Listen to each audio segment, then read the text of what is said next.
Hello friends आपण मानक समस्त को साइकोलॉजी ऑनर्स क्लास को स्वागत। आज वीडियो रे आमे जानिबा प्लस 3 रो सेकेंड सेमिस्टर रो कोर पेपर 3 रो पावलोवकर संपरीक्षा विषय रे जानिबा। प्रीवियस वीडियो रे म आपण मानक कहितली शास्त्रीय प्रशिक्षण शिक्षण कोन सेटा गोटे आपण मानक पई वीडियो अपलोड होईची। जो माने देखिछन आपण मानक बहुत बहुत धन्यवाद। जो माने न देखिछन से वीडियो को नेकी देखिनेबे कारण परीक्षा अल्प दिन रहा अल्प दिन भितर आपर सेकेंड सेमिस्टर होगा जाऊँगी। ठीक अच्छे तो आज भिडियो आम जाना पावलोवकर संपरीक्षा। पावलोवकर संपरीक्षा कौन से क्या कौन कौन होता निश्चित भाव में जाना। तापूर्व आपको कही रखे जो मैंने भी चैनल को नक चैनल को सब्सक्राइब कर दिंतु और पाखे नोटिफिकेशन बटन को ऑल रे सेट कर दिंतु जहाँद्वारा कि जितेबाला ए टाइप किसी इंपोर्टेंस अपडेट से सर्वप्रथम नोटिफिकेशन आपण मान पाखे पहुँची पार। मु पूर्व आपण मानक जमती कहूली कि आपण मैंने शास्त्रीय प्रशिक्षण शिक्षण जमती आपण मैंने हेडिंग देकी लिखी खातार से भाव में या नोट करेंगे। शास्त्रीय प्रशिक्षण शिक्षण पावलोवकर संपरीक्षा होची ये गोटे सब पॉइंट। तो फास्ट शास्त्रीय प्रशिक्षण शिक्षण आपन तो लिखि देथिबे मुझे नोट कहीदी। शास्त्रीय प्रशिक्षण शिक्षण को आपने जमी हेडिंग देकी लिखी ये हूँ गोटे सब पॉइंट या आपने आराम देकी लिखिपारे जे पावलोवकर संपरीक्षा। ठीक अच्छे तो ये जो पावलोवकर संपरीक्षा से ये क्या व्यवहार करते विषय भाव में से कुकुर मानक व्यवहार करते विषय भाव में क्या करते ना कुकुर मानक। ठीक अच्छे तो आम केमती लिखा आपण मानक पूर्व जमी कहती आपमती I double I triple I करके पॉइंट देकी लिखिपारे 1 2 3 करके पॉइंट देकी लिखिपारे। ठीक अच्छे तो फास्ट मैंने कौन लिखा जेहेतु कुकुर को विषय भाव नहीं तो ताको आम केमती लिखा ना पावलोव तांकर विश्वविख्यात संपरीक्षार विषय भाव में कुकुर मानक व्यवहार करथिले। से कौन करथिले ना भोकिला कुकुर गाल में गोटे छोट कणाटे करथिले एवं से कणारू निर्गत लाल को संग्रह करबा थिला तांकर मुख्य उद्देश्य। बुझेगा कि नहीं जो भोकिला कुकुर थिला ता गाल में गोटे छोटिया कणाटे करथिले एवं से छोटिया जो कणा करथिले गाल में से जहाँ लाल निर्गत होता ताकू संग्रह करबा थिला तांकर उद्देश्य। नेक्स्ट कौन आसला गोटे शब्द नियंत्रित कोठरी रे कुकुर को रखिथिले एवं संपरीक्षक बाहर पटु कुकुर को लक्ष्य करने व्यवस्था करथिले। कुकुर को गोटे शब्द नियंत्रित कोठरी भितर रखिदेथिले एवं संपरीक्षक बाहर पटु केमती कुकुर को साक्षात करें कुकुर को लक्ष्य करें से व्यवस्था करथिले। ठीक अच्छे नेक्स्ट कौन आसला कोठरी रे गोटे घंटी बंधा जाइथिला। जो शब्द नियंत्रित कोठरी थिला से कोठरी रे गोटे घंटी माने बजा जाइथिला।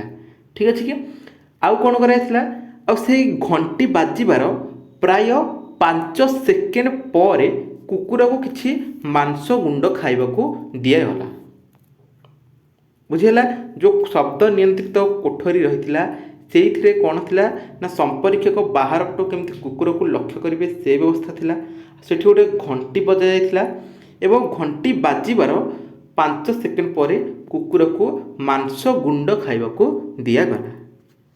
किसी कष्ट ना आपको स्टोरी आकार में मन रखिपारे। ओके तापरे नेक्स्ट कौन लिखा प्रथमे प्रथमे ये जो घंटी थिला से घंटी ध्वनि लाल उद्रेक करू नथिला किंतु मांसगुंड देखिबा मात्रे कुकुर पाटिरू लाल स्राव हैला। एहा परे घंटी बजाई कुकुर को आउ मांस दिगला ना। प्रथमे प्रथमे जो घंटीटा बाजुला सेटा कुकुरर पाटिरू लाल उद्रेक करूनथिला किंतु मांसगुंड जिते देखुला मांसगुंड देखा मात्रे कुकुर पाटिरू लाल स्राव होउथिला। तापर कौन करागला तापर घंटी बजागला सत किंतु कुकुर को आउ मांसगुंड दिगला ना।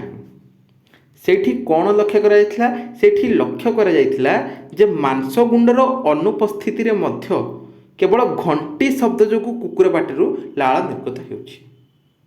प्रथमे घंटी बजा जाउथुला कुकुर को तापर 5 सेकेंड पर मांसगुंड दि जाउथुला। एमती किछि दिन करिबा परे तापर कौन करागला घंटी को बजागला सत किंतु कुकुर को आउ मांसगुंड दिगला ना। तापर भी कौन लक्ष्य कराइथिला जे मांसगुंडर अनुपस्थिति रे मध्य केवल घंटी को बजाई देले घंटी शब्द जो कुकुर पाटिरू लाल स्राव निर्गत होउछि। ताने एथर आम कौन जानले जो प्रक्रिया साहाय्य एक कृत्रिम उद्दीपक प्रति एक शिक्षामूलक बा अभ्यासमूलक आचरण प्रदर्शन कराए ताकू प्रशिमन शिक्षण बोली कुहाଯାଏ। ताकू कौन कहुए प्रशिमन शिक्षण बोली कुहाଯାଏ।